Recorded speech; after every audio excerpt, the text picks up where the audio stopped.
Los siervos han recibido rangos extendidos, mientras que los hombres han sido casados dentro de un círculo cada vez más estrecho. Una tras una, las libertades de las personas se han resquebrajado y las opresiones aumentan diariamente. La limpieza y dispersión de las personas es perseguida por los propietarios como un principio establecido, como una necesidad agrícola, justo como los árboles y la maleza son limpiados de los yermos de América o Australia, y la operación continúa de manera tranquila empresarial. En este capítulo, Marx analiza el largo proceso histórico de cómo las personas fueron expulsadas de sus tierras durante un periodo de alrededor de 500 años. Él comienza con un esbozo de la estructura de clases de la Inglaterra medieval, señalando que hacia el siglo XV, la servidumbre prácticamente había desaparecido. Los alguaciles feudales habían sido reemplazados por agricultores independientes y la población estaba compuesta principalmente por campesinos independientes que trabajarían en su propia tierra para su propia subsistencia, mientras también realizaban algún trabajo en su propia tierra para pagar la renta de tierra. Más notablemente, los campesinos también compartían una gran mayoría de la tierra en común para criar ganado, talar madera, pescar en ríos, etcétera, etcétera. La propiedad comunal, siempre distinta de la propiedad del Estado, fue una antigua institución teutónica que vivió cubierta bajo el feudalismo. Hemos visto cómo la usurpación forzosa de esta, generalmente acompañada por la conversión de tierras de cultivo en pastos, comienza al final del siglo XV y se extiende hasta el siglo XVI. Pero en ese tiempo el proceso se llevó a cabo por medio de actos individuales de violencia contra las cuales la legislación durante 150 años luchó en vano. Marx ahora examina algunos periodos históricos claves y eventos de la expulsión de campesinos y artesanos de la tierra y sus efectos resultantes.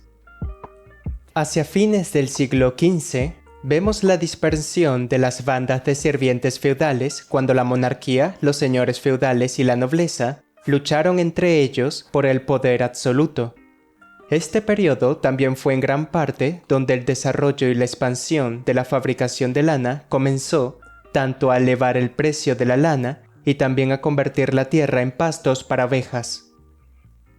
Durante la Reforma en el siglo XVI, la mayoría de las propiedades y los monasterios de la Iglesia Católica se dividieron y se entregaron a varios sectores de la familia real o se vendieron a la élite adinerada a un precio muy bajo. Durante este proceso, todos los campesinos que vivían en esas tierras fueron expulsados.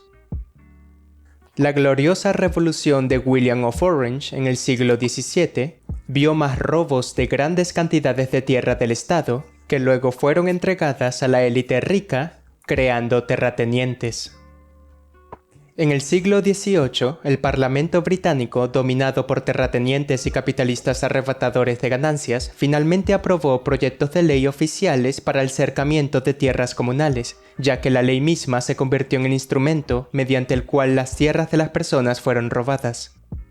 Y finalmente, en el siglo XIX, ahora que casi todas las tierras comunales ahora estaban cercadas, todo lo que quedaba era para expulsar a los trabajadores agrícolas que permanecían en esas tierras. Este proceso, señala Marx, involucró la destrucción de todas las viviendas para que los trabajadores agrícolas ya no pudieran encontrar ningún espacio en el suelo que ellos cultivaban, incluso el espacio para su propia vida. Uno de los procesos más extremos de los que discute Marx tuvo lugar en Escocia. La duquesa de Sutherland, con la ayuda de los soldados británicos, se apropió de alrededor de 800.000 acres de tierra, lo que obligó a las personas a mudarse a la costa para ganarse la vida. Sin embargo, estas costas les fueron retiradas de ellos y en cambio se alquilaron a los comerciantes pesqueros de Londres. Marx también señala que las grandes cantidades de tierra de los que fueron expulsados originalmente se convirtieron simplemente en bosques de caza de ciervos para ser utilizados únicamente como deporte por la élite adinerada. A lo largo de todo este proceso descrito por Marx en este capítulo, vemos esencialmente la destrucción de un sistema de propiedad y su reemplazo por otro. Mientras que el campesinado fue arrojado al mercado laboral, alrededor de 12 millones de acres o aproximadamente la mitad de la tierra agrícola total de Inglaterra que fue una vez usada en común, ahora en cambio quedaron cercadas, ya sea por actos directos del Parlamento o por intereses privados. La expoliación de la propiedad de la Iglesia, la alienación fraudulenta de los dominios estatales, el robo de las tierras comunes, la usurpación de la propiedad feudal y de clanes y su transformación en la propiedad privada moderna bajo circunstancias de terrorismo despiadado. Todas estas cosas fueron solo tantos métodos idílicos de acumulación primitiva. Ellos conquistaron el campo para la agricultura capitalista, incorporaron el suelo al capital y crearon para las industrias urbanas los suministros necesarios de proletarios libres y sin derechos.